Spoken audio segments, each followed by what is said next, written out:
morning, good evening, good afternoon, wherever you may be. CC here, Chris, from New York, Westchester County.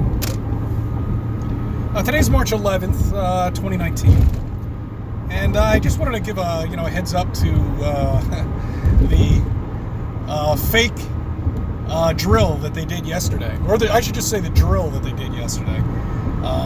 Apparently, what they think happened was it was a prank call. Apparently, right? We live next to a fire station. It's not too far away. It's a couple of miles. I don't hear it as much during the weekday, but during the weekend, they wail past the apartment like you wouldn't believe. 2, 3, 4 times a day. With sirens on, could be 3 o'clock in the morning. They're wailing down there. We had, on this incident yesterday, we had every cop from, well, not everyone, but I'm just saying we had quite a few cops from New York City, Mount Kisco, and some other surrounding towns there. And when the FBI was there too, to boot. How did they get there without putting any sirens on whatsoever? I didn't hear anything. I had to go prove it to myself that there was actually something going on. So I just took a little hike down the road, and I was like, holy shit, how could have all these people have gotten here so quickly without me knowing this? We have windows all around our place. It's amazing. Not only that, the press was there. One of the main reasons why I made that video is to show you everything was set up. It looked like it's been going on for like 5 hours, when in reality it happened at 10 o'clock at night. I was there on the scene at 10 after 10. You know what I'm saying? So how could have all of that shit been set up like that? Because it was a drill. That's what they do with these things. That's what they do with these events. That was a drill. And hats off to the cop. I didn't appreciate that body checking. All right? I wasn't going to do anything. That's stupid. Just wanted to get some information. And that's the problem with the police officers, is once an incident happens, they clam up and they just say, move it along, nothing to see here, move it along. That's what you get. We had a cop come to our building not too long ago. He's all jolly rah-rah, and happy-go-lucky, but not the cops yesterday. They didn't want you anywhere near there. He was going to arrest me. I'm sure it was just a figure of speech, but yeah, you know what I'm saying. You know what I'm talking about. You know how it is, and you know what the deal is. You can't even get directions from them sometimes. If they close a road, and there's an accident going on, forget it. They're not going to tell you shit. You're on your own, guys. Okay, something happens, you are on your own. We've seen it time and time again with figures. Every time something happens, a statewide incident happens, power goes off, whatever it may be, you're on your own, okay? Which means you should prep. I haven't done as much as I should. I feel like I need to do more. But there's only so much I could do in the place that I live.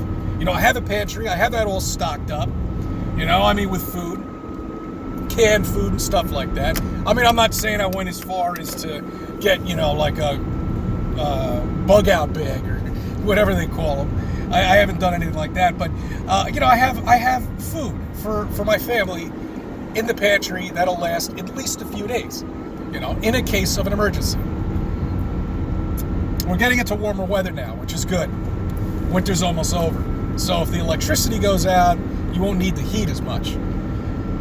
Anyway, I don't know where I'm going with this, but I just wanted to do a recap on what that incident was last night, and it really, I had to see it for myself, because I've lived there for a long time, and I've never seen anything go on in that area, ever, and to have it right there at my doorstep, literally, I wanted to witness this, and I wanted to see the fakery of it, because how could have the press gotten there within a 10-minute period? How could have every single cop?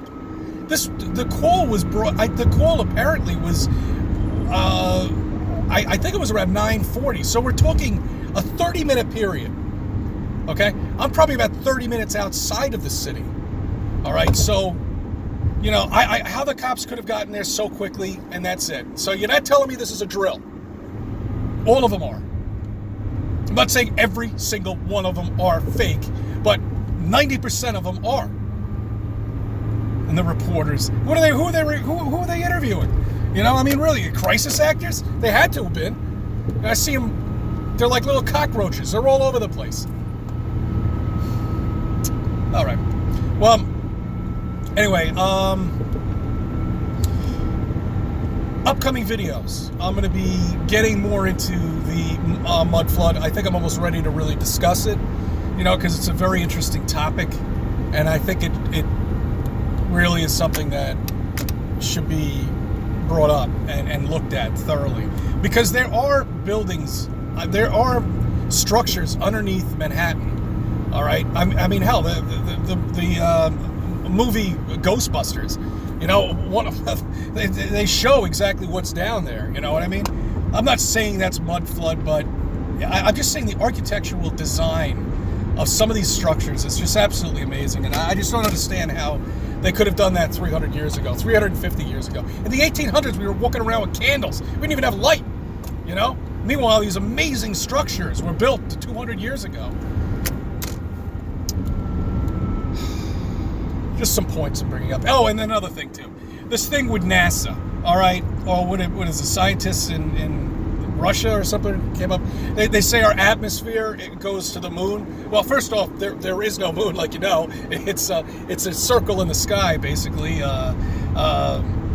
know, a very small circle, not as big as you think. And that holds true with the sun, too. They're not tangible objects. You can't land anything on them. So they say the atmosphere goes out to the moon, if you believe that the moon is 268,000 miles away. Why did they do this? Why are they coming up with this bullshit? Why are they even entertaining the thought and saying this?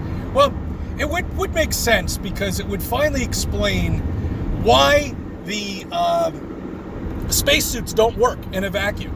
You know, they wouldn't. You'd blow up like the Goodyear blimp if you were out there. Air wants to escape. You know, have you ever seen the experiment on the 50-gallon drum? That metal drum, you know, those huge things, 50-gallon, yeah. And they put it in a vacuum, the whole thing crushed down. You're telling me anything in the vacuum of space, if it did exist, wouldn't be crushed down or explode, and air wants to escape. So is that why they came out with this? You know, to explain to people that those spacesuits aren't real. You know, all they are is scuba gear. Expensive suit, very expensive scuba. What do they go for, $50 million a piece? So I don't know. I don't know why they came out with that. I just had to bring it up. I mean, it's just, it's comical that they can say pretty much anything that they want, no matter how outrageous and no matter how ridiculous it is, and people will just buy it. It really is remarkable to me, you know. And I'm not saying that I wasn't there. I was there too. I would. Oh yeah. The atmosphere. I probably would have said that, you know, that if I wasn't a flat earther, if I knew that we live on this globe or something, you know. But I know we don't. I know we're flat and stationary here. I know we're not a disc flying through space, because that's bullshit. There is no space. Those stars you see up there are not real. The sun and the moon are not real.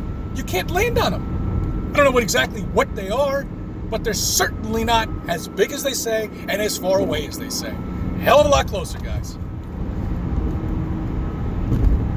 Some other big channels were saying it could be only 300 miles away, maybe 200 miles away. I don't know. I have no idea. You know, but I don't think they're tangible objects. No matter what the size they are, you can't land anything on them. I don't know. It's something to think about, guys. That's all. All right, so stay tuned. Things are going to be getting interesting. I thank you for subbing. I thank you for viewing my channel and let me be a part of your life.